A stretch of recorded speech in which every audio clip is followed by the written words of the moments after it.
Okay. There are 3 versions of Honky Tonk Badonkadonk, all by Trace Adkins with different album covers, but they all have the same name, same artist. And I don't actually know whichever one like my country mix is started to pull is the wrong one. This is going to be the cold open, isn't it? Oh yeah. Oh, okay. No, right there. Country club mix. Weird.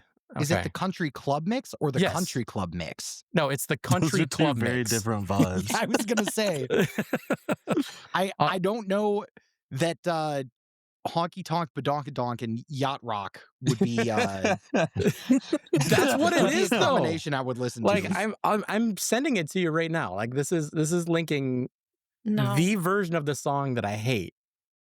Although that being said, Like, I mean, it'd be cool if it wasn't what I wanted. Like, or if it was what I wanted, but like that in the style of What a Fool Believes, unironically, that might be pretty good.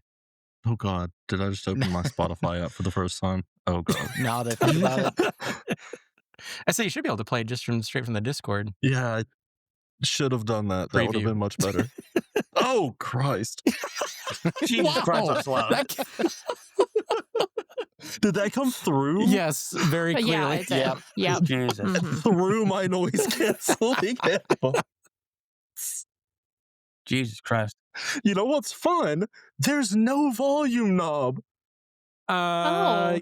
There is on Discord, but you got to find it. All the way up, baby. It sucks. It's very confusing. It is. It doesn't know what it wants to be. I'll be honest with you, I cannot tell the difference. Oh, that hurts my If you ears. heard them side by side, you could. It's way faster. It is Way faster. very like 128 BPM, 4 on the floor. Like, yeah. And it's got It's a like house track. it's got a beat behind it that the original doesn't have.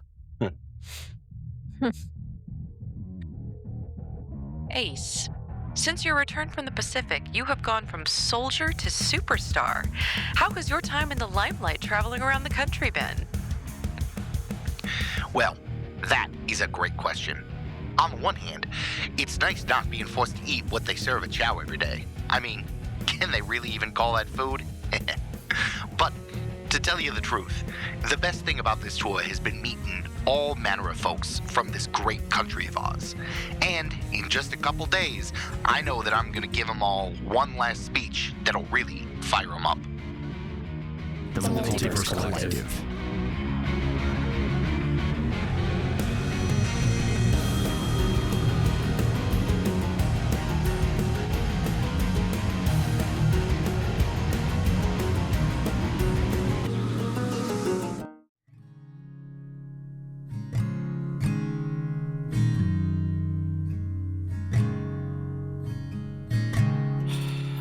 All right. So, like I said, we're gonna start with Cordelia. So Cordelia, we see her sitting on her the bench in her room, not sitting at the bench in her room, looking at this revolver in her hands.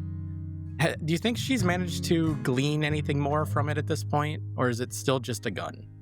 I think it's still just a gun. It's a cool gun. It's a gun that she's now disassembled and reassembled at least 10 times just because she wants to get a feel for it. But I don't think she understands the significance. So as you're staring at this pistol, you look up and you realize that you're suddenly no longer in your room. You are standing in either a desert or a wasteland or something in front of you. And in front of you, there's a small campfire with a man sitting with his back to you. And I think Cordelia's not sure if this is like a very vivid dream or reality, so she's just going to approach. But does she have the gun on her still? No, she doesn't. Okay, does she have any sort of sidearm on her? If she would have had something on her, maybe, but probably not. I mean, Because she was sitting probably not in her room. No. Yeah, she's hesitant. She's not like super confident, but she's walking over. As she's walking around this fire, this man, he's got a leather hat and a leather jacket on, and you see that there's a small animal, probably a rabbit, rotating over the fire as he's cooking. And he looks up and goes, well, all right. Good to see you. Sit down. Have a bite. Thank you. I'm Cordelia, what can I call you? My name is difficult. A lot of people around here these days know me as Slick. Nice to meet you, Slick. Why don't you have a seat? Cordelia will sit down. I see that you've come into possession of my old gun. Your old gun. It's a nice piece of machinery. Ain't she, though? She's a beaut. You know, I won her on a hustling a game of pool back in New Orleans. That's a hell of a way to get a gun. Oh, well, you know, you got to do what you got to do these days. I'm kind of glad she's coming to your possession. This ain't me trying to get her back or nothing. I feel like you've been struggling lately trying to figure her out. Yeah, I just can't quite seem to figure out why I came into possession of your gun. And Cordelia sort of like looks around, try and like get more of a grasp as to where she is. She's just sort of in like you presume the desert of somewhere in the American South, but you don't. Yeah.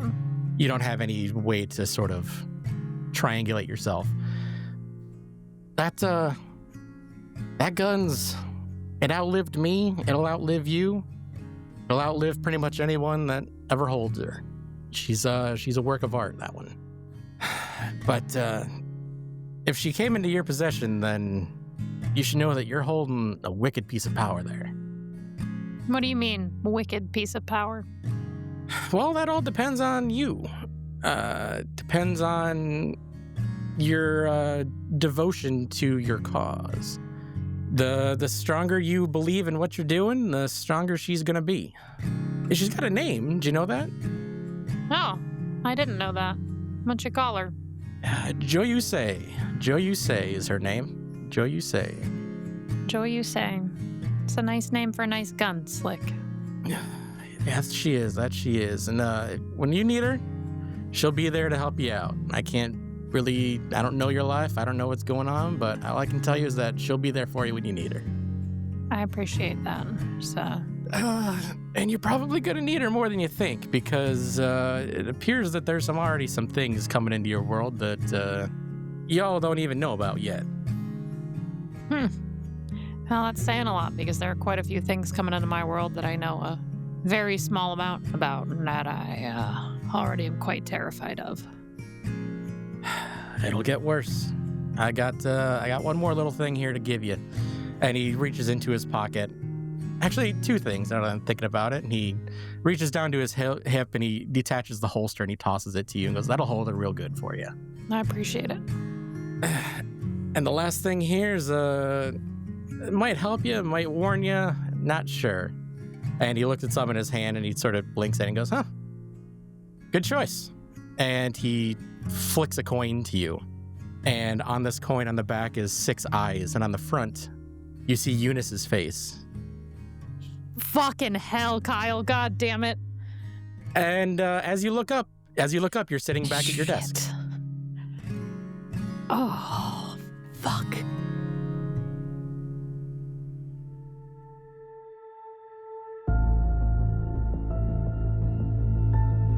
We see Rex. He is in a dream. We're skipping forward a little bit here in time, so it's one of the nights that we're skipping here. And Rex is having sort of a fitful dream. Okay. In this dream, he's sort of sitting in the rafters looking down at this factory that he's never seen before. You're just sort of looking around and you see some soldiers walking around, just sort of doing their patrols. You sort of move around them, sort of deftly portaling from rafter to rafter. With a skill that you usually, like, you're usually pretty good with your portals, but this is instinctual. Okay. There's like no thought about where you want to go. And as you see what you think might be your target, and you jump down and you see these cages and cells with humans in them, and they just sort of look at you and they look horrified when they see you. Okay. Are these like the people we've seen in cages before, like back on Japan? They're not. These are regular people, and they sort of don't smell like what you're looking for right now. Okay. You have a hunger, and this isn't gonna fix it. But you sort of say, you know that what you want is here. It's here somewhere. And as you look around, you sort of get a lock, and you definitely jump through another portal, and you're standing outside this warehouse full of shipping containers. And this is where what you're looking for is. Okay. I'm just gonna start opening containers then. Oh yeah, you open the first one and you see these tiny little cages full of these shadowed homunculi. Oh yeah. He's gonna. I'm assuming I've got my sword at least. You have several small swords with you actually, and feel like you have more hands than normal, and you get to work feasting.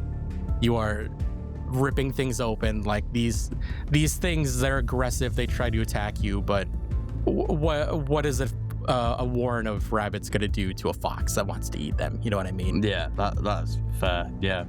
And you eat and you eat and you feel full, and as you're eating, soldiers run in and they sort of look horrified when they see you, and they start shooting, and these bullets, they hit these tiny little portals and just ricochet back, and you take all these guys out and you decide it's time to leave. And when you go back through the portal, you see yourself sleeping in bed, and as you look at yourself sleeping in bed, you wake up.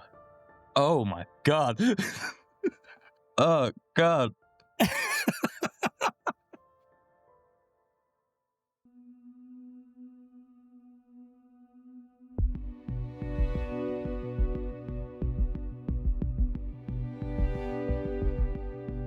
Welcome back, everybody.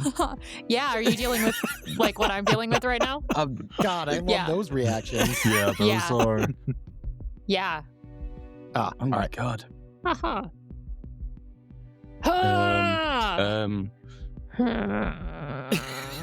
Would you guys like to do anything before we jump any further, or are you guys going to just sit on what you? I'm what just gonna have happened? an existential crisis. Yeah, I mean, like, obviously Cordelia doesn't understand the significance of what just happened, but I do, so I'm crashing out about it. But no, Cordelia's just gonna keep this newfound thingamabob in her pocket all the time now. Okay, all Let the it be time. known, I have no fucking idea what's going on.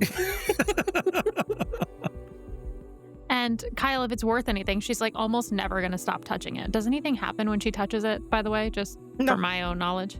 No. Fuck. Okay, fine. It's a little warm.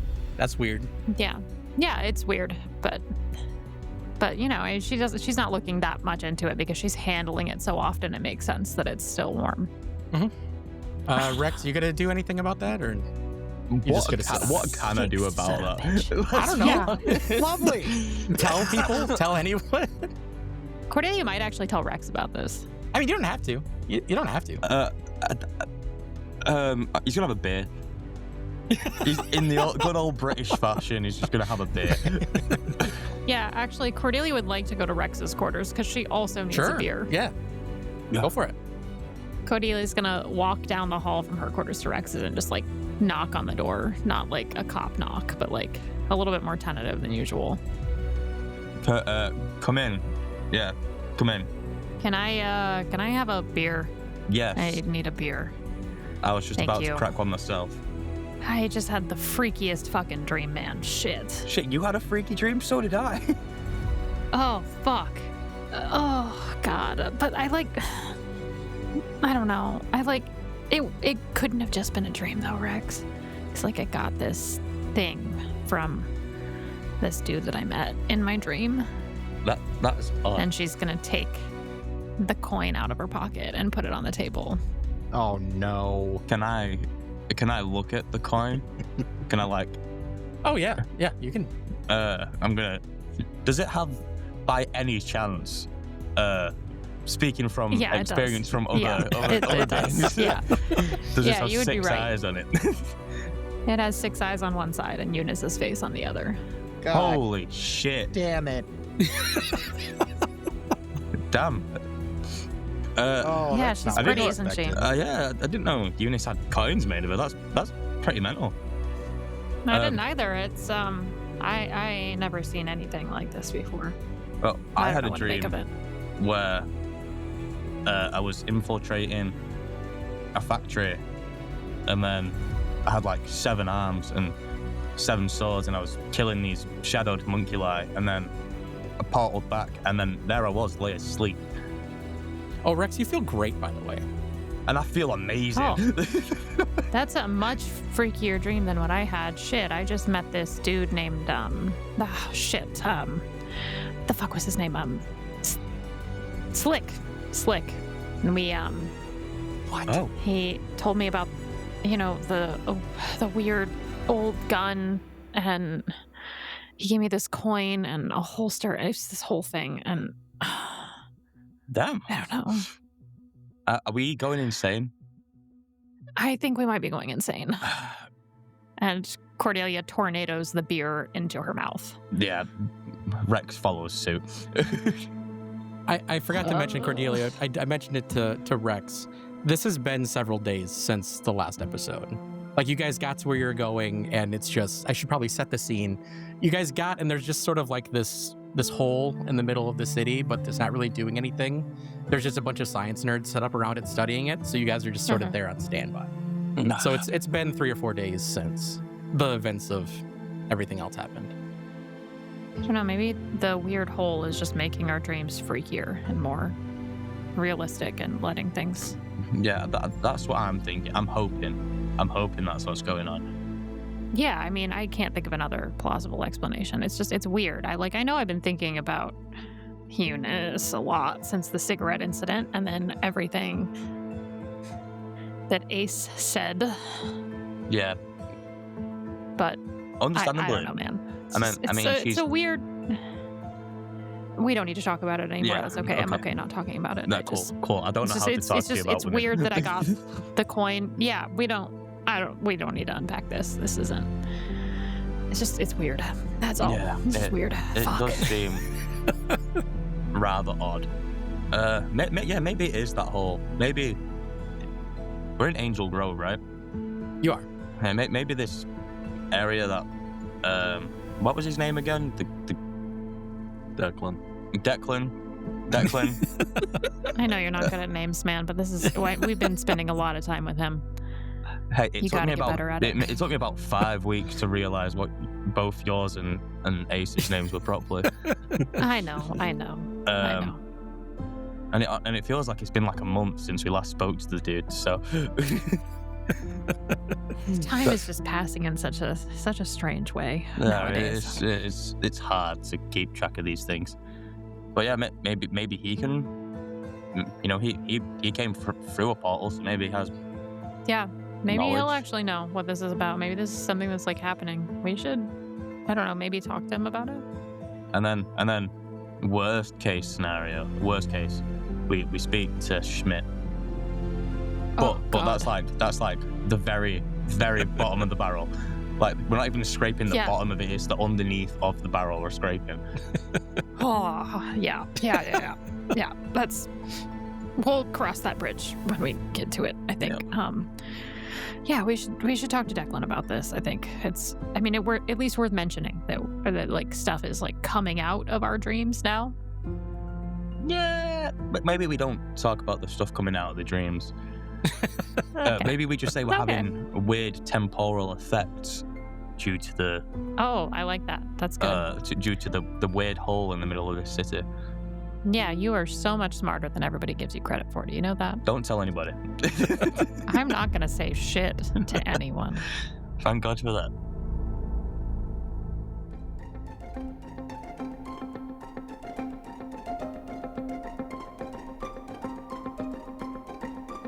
Declan, how are you doing in this situation? We're back, like, this is your home city, but your home city is just a crater. It's not the Angel Grove you remember, but it is an Angel Grove. And there happens to be another weird hole in the exact same spot you left the other one. I don't think he's taking his eyes off of it. Any chance that he can get, he's going to be somewhere watching that thing. Okay. What are you doing with the ongoing repairs of That will probably be one of the only 2 times, that and sleeping. He'll go back to routinely check to make sure they're not touching things they should not be on Ranger, because they better not touch his robot in the wrong ways. Where on the doll did they touch the robot? Exactly. So what does Ranger look like now? It's had some time to get better. I'm assuming it's not as derelict as it was before. Yeah, after some convincing and probably at least one repair tech that he punched for touching too much, all of the sheet metal that he was using to repair parts that he did not have actual armor for has been removed and fully welded with higher quality materials. He refused to let them do a fully new paint job, but he let them touch up. So the left leg is still blue, the yellow right arm, but now he's also had them add 3 more colors, because I definitely only told you 2 when I was talking to you about it, but I realized there are 3. So the left arm is going to be red.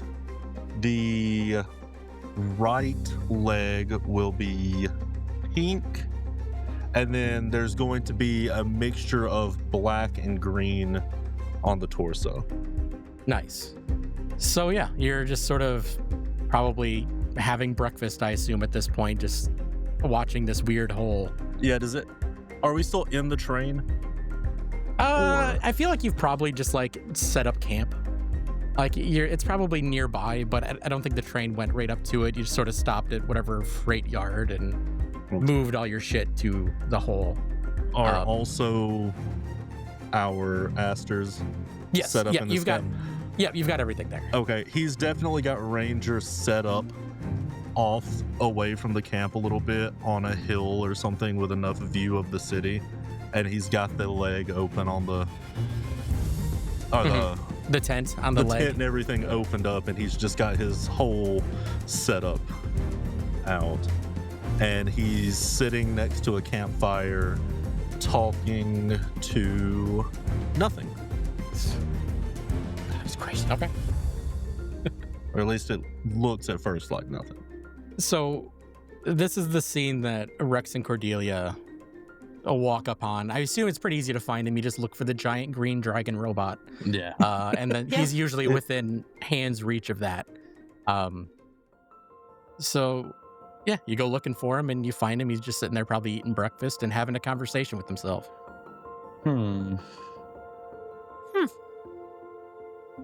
There would be a noticeable thing potentially with that.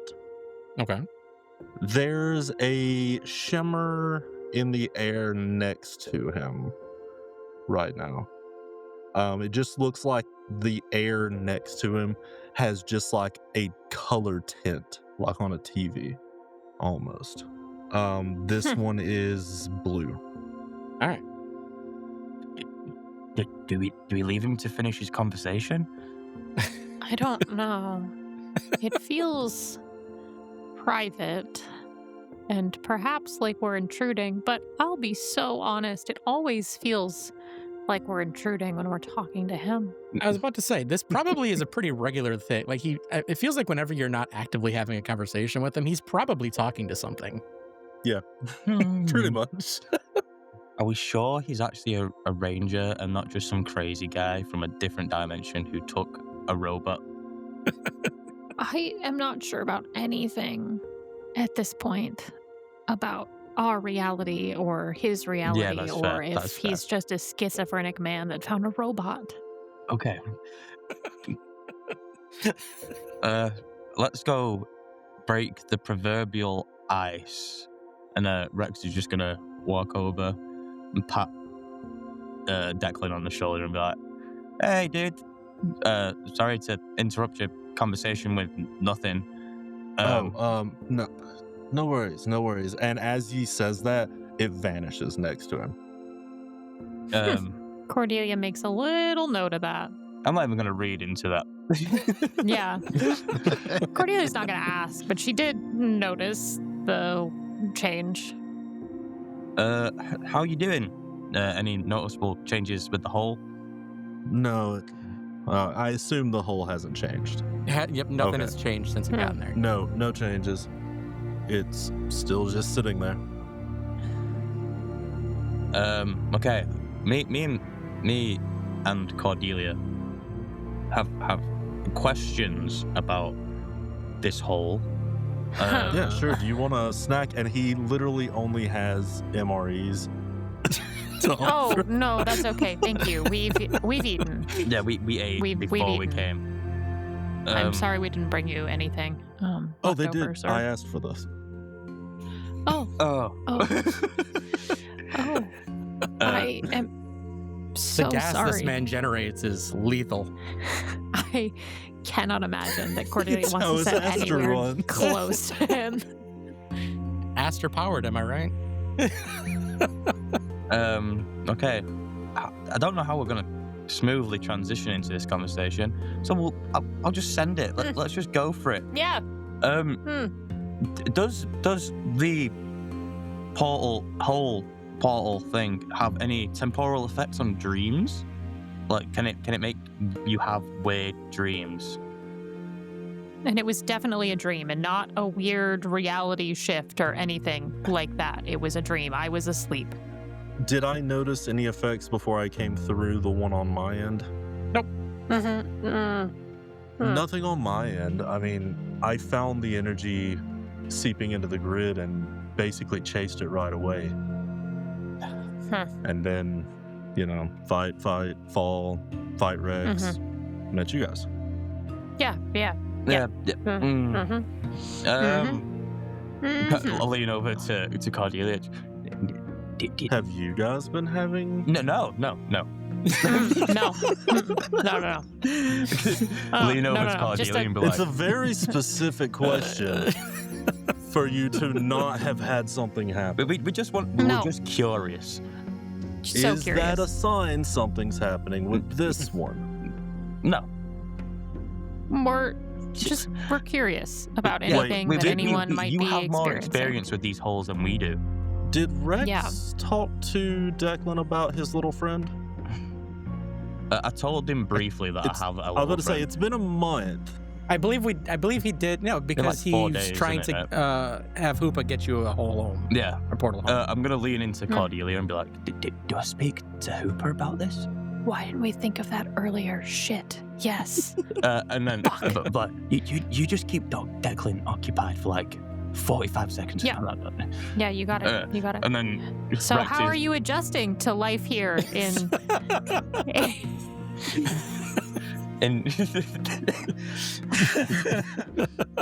Rex is just gonna be like, Hooper. You've been through a big change recently. Yes. Why are we having these weird dreams, dude? What dreams? The one last night where we were in a factory and I had 7 arms and then we killed all these shadow homunculi and then we portaled home and I was late in bed and then I woke up and I felt amazing. Niall, roll me your Hoopa dice. Oh, shit. +3. Oh shit. Hooper dice. Holy shit. I know it must have been a big adjustment. I mean, I'm 11. honestly still getting used to not fighting all the time. Ooh, 11. So that was a talk roll from Hoopa. Oh, that wasn't anything. That's nothing to worry about. You saying there's nothing to worry about makes me worry about it, Hooper. I don't know what you're talking about. You're so lucky you're metaphysical. I understand. As somebody who's recently left an active war zone, I do understand. It is a lot. I guess it is very similar, yeah. Do you know anything about Cordelia's dream where a guy called Slick gave her a weird coin? I don't know what that's about. Do you know anything? I know what you know. I can't learn things while I'm here, can I? I don't fucking know. You're a god. I'm just a human being with you in my head and a hard drive. Weird, right? Yeah, very weird. It's so weird when Rex talks to himself. Yeah, he does that a lot, but I've also I've noticed though, Declan, and not to be rude, but you also seem to talk to yourself quite a bit, and I'm not sure if it's just like a war hero thing or... Wait, I thought Ace was the war. No. Cordelia just stares off into the middle distance. Rex comes out of his conversation with Hooper and just like, the fuck?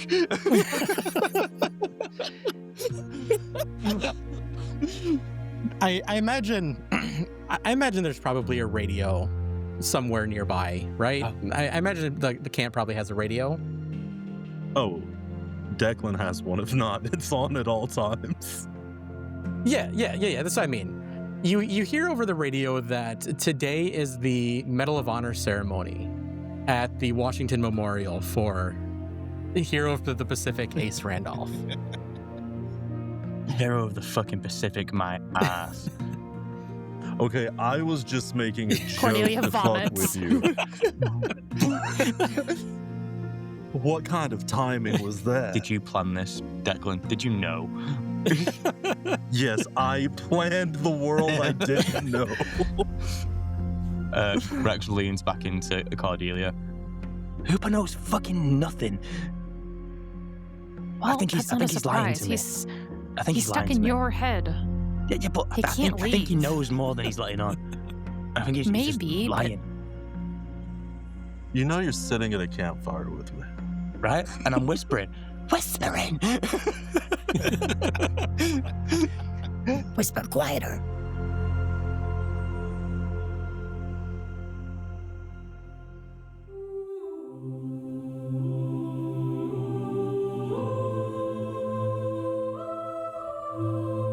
As we're having this conversation, we zoom out and we whisk across the country and we see Ace standing like at these parade grounds next to General Finch.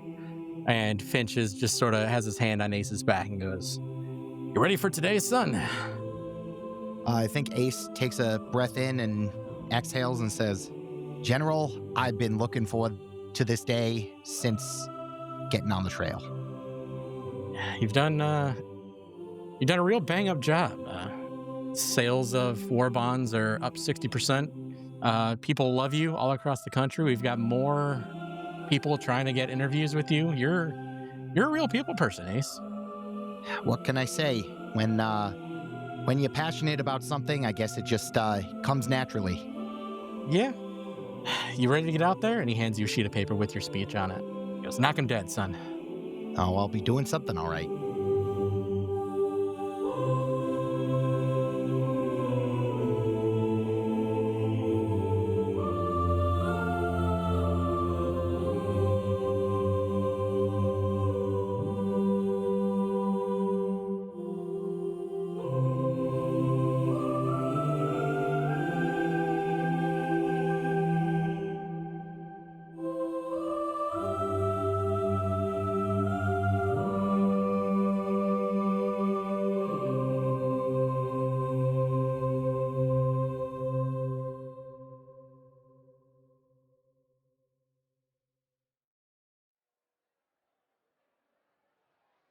Ace, you walk up and there's this roaring crowd on the Washington Monument ready to hear your speech. And I assume the president gives out Medal of Honor? I think Or is so. it to be, or no, probably just Yes. General Generally, Finch. yeah. We'll just have General Okay. Finch give you the medal. All right, sure. So he walks out with you and he's got the little box with the medal in it and he steps up to the mic and, "Ladies and gentlemen, today we're here to honor a very brave man. You've probably heard him all over the news and radio and TV ads and even in your cinemas. Ladies and gentlemen, a man who needs no more introduction, Mr. Ace Randolph, the pilot of Hyperia." And just roaring crowds as he steps aside. So Ace, once again, takes a deep breath in. Under his breath, he says the go phrase for Hyperion, "Adase Gogisti," and as there's like a surge of kind of green fluorescent energy that flows through him, Ace looks out to the crowd and he starts his speech. Ladies and gentlemen of the United States of America, thank you for your time today. My name is Jack Ace Randolph V, hero of the Pacific Theater and astropilot of the Great Hyperion. I want to thank General Finch and the rest of the military for allowing me to speak in front of you today. There are two things that I've realized are the most important things in life after my time on the front lines: thanks and honesty. And I need to apologize because I have not been honest with you over these past few weeks. I need to thank the real people that I was partnered with, whom without I would certainly not be alive. My Asta partner, Rex Buchanan, and my commanding officer, Captain Cordelia Cunningham, as well as the grand strategist of the Japanese Pacific Resistance, Lizette Sakamoto. Icehouse, Heartbreaker. Not only did I only see them all of twice in the Pacific, I really can't stand either of them. Gary is a blowhard who can't stand being in someone's shadow, and Eunice is a two-faced person who will drop you the moment it's convenient for her. So, for that, I apologize to you here and now in full. I'm not a perfect human being. I've killed several people in my short time on the front lines, but one thing I will not do is stand before you and lie to my country, besmirching the names of the people who I hold dearest in my heart. And, in the name of honesty, I will no longer stand for the military using the likeness of myself and other astropilots to use our harrowing experiences as an advertisement to commit domestic atrocities. The enemy we're fighting is real, and it is terrifying, but that does not mean to go as far as what they're doing to us today. They are interring our own people, rounding them up and treating them worse than livestock, all because they look different than you and I. And that is something that I simply cannot in good faith allow to happen. I say this to all of you, my fellow countrymen and women, knowing full well that at best I will be dishonorably discharged and barred from ever seeing the people I love the most. At worst, they'll throw me in the deepest and most recessed jail cell they can find before either killing me outright or leaving me to rot. But that is a risk that I take because I know that the truth is out there and can no longer be put back. They will do everything they can to make you forget what you've heard today, but I know that just as the forest survives after a wildfire, that my words will always be remembered. Thank you, and may God have mercy on my soul. And as soon as Ace says that, he kicks off the ground and tries to transform into Hyperion and just book it the fuck out of there.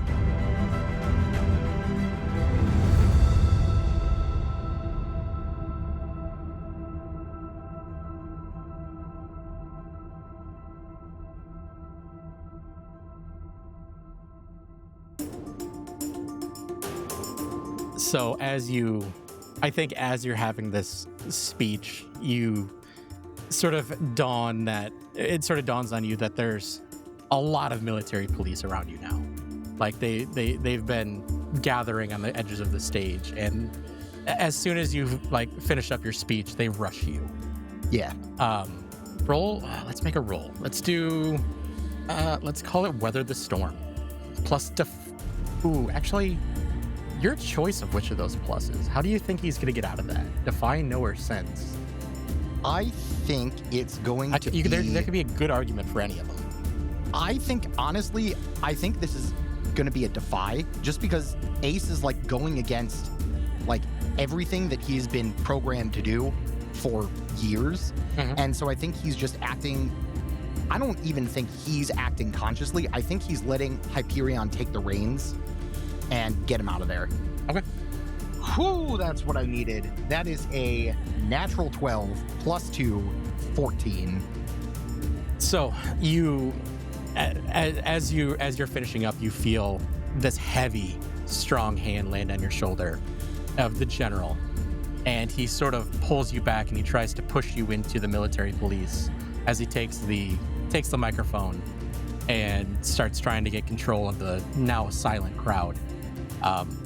And as he pushes you, you trigger this transformation and you grow into Hyperion, which I don't think we've seen the new Hyperion, have we? I think this is the first time you're breaking it out. In public, yeah. Yeah. So what does Hyperion look like now? So just to remind everybody, instead of this very thin kind of avian mech, we see a much thicker, much more defensive. I think the way that I described it was those those old clay statues of like the fertility goddess. Mhm. So just very much like built for defense as opposed to attack. But I think the way that Ace wanted this to be done was almost to sacrifice some of this defense to like have more of a hollow interior, so that when Ace turns on the jets and tries to fly away, he can outrun anybody coming after him. Okay. So yeah, you grow, and how are you? You rolled a 14, so I feel like you can probably get away, at least from this first part. How are you getting away from the stage and dealing with these MPs as Hyperion? As General Finch kind of pushes me back into the awaiting arms of this squadron of police, I think you just see this like wood and metal and just burst out of the hard drive, and I think it throws everybody back for just long enough for Ace to jump in the air and engage the jetpacks that he had been like waiting on. And I think he just flies over the crowd towards the west as fast as he can go. Okay.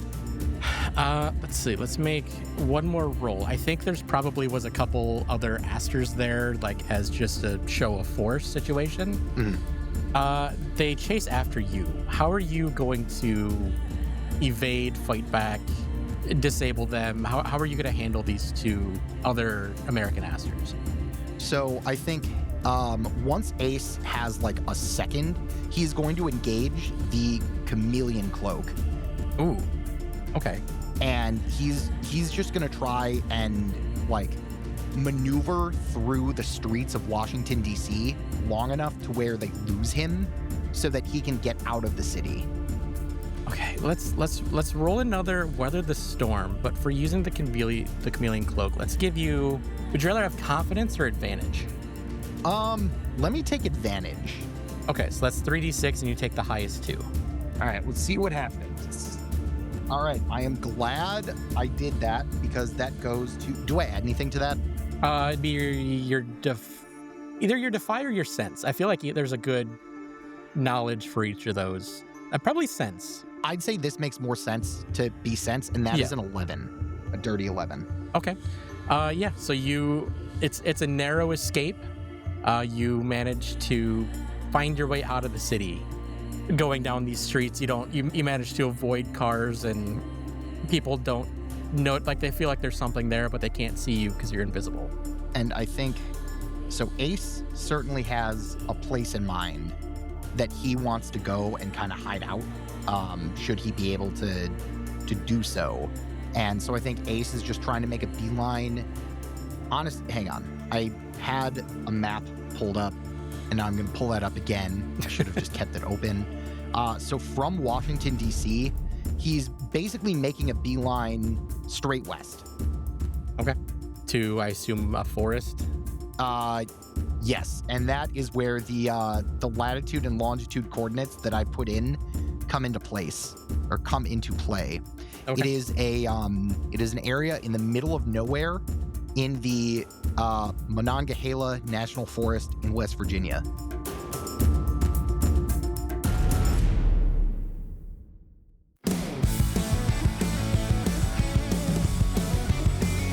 We see Ace getting out and escaping to this forest into the mountains, and flashing back to the camp. There's chaos. The news reporters that were covering this ceremony on the radio don't know how to take it. You guys heard everything that happened. I told you this was going to end badly. Yeah, well, now we have to fucking forgive him. Shit, son of a bitch. He's not getting away without wearing the fucking cat ears this time, though. I'm still going to punch him, but... Okay, punching him aside, what was he talking about? They're rounding up your own people. Oh, yeah, they've branded the Japanese people as, like, less than human, basically. Isn't that what you described to me that the bad guys are doing? Yes, the irony is not lost on either of us. I'm British, man. The American politics have nothing to do with me. can't pretend that things are fine